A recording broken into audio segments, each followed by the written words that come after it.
కీలు మార్పిడి అంటే ఒకప్పుడు మేజర్ సర్జరీ. చర్మంపై పెద్దగా కోతలు పెట్టి సర్జరీలు చేయాల్సి వచ్చేది.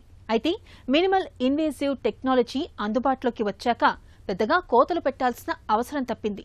చిన్న చిన్న రంధ్రాల సాయంతోనే ఇవాళ సులువుగా సర్జరీలు చేయగలుగుతున్నారు.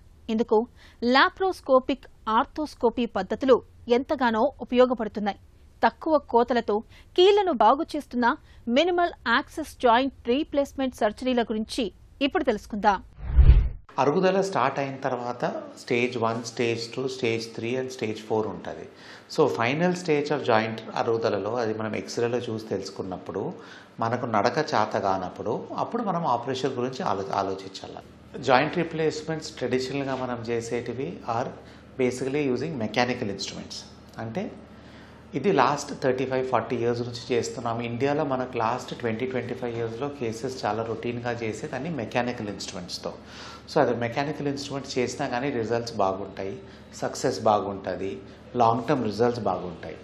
But there are some cases who do not adjust well with this mechanical instruments. వాళ్ళలో కొంచెం ఫెయిలియర్ రేట్స్ ఎక్కువ కనపడుతుంటాయి. That is only 5-10%. ఈ ఫెయిలియర్ కేసెస్ ఎందుకు వస్తున్నాయని ఎవాల్యుయేట్ చేస్తే దాన్ని మనం ఇప్పుడు రీసెంట్గా చేసేది రోబోటిక్ సర్జరీతో కొంచెం అడ్వాంటేజెస్ ఉండి కొంచెం బెటర్ రిజల్ట్స్ తాగెళ్తున్నాం. నా స్టాండర్డ్ సర్జరీలో నీ రీప్లేస్మెంట్లో మనం చేసినప్పుడు టిష్యూ రిలీజెస్ కొన్నిసార్లు ఎక్కువ ఉండొచ్చు. బట్ రోబోటిక్ వాడినప్పుడు మనకు టిష్యూ సిచ్యువేషన్, మనకు ఆపరేషన్ ముందే మన టిష్యూస్ ఎట్లున్నాయి, ఏది టైట్ ఉంది, ఏది లూజ్ ఉంది మనకు తెలుస్తుంది. సో దాని మూలంగా మనము minimal invasive surgery with less tissue damage రోబోటిక్లో ఖచ్చితంగా చేసుకోవచ్చు. రిలీజెస్ తక్కువ ఉంటాయి.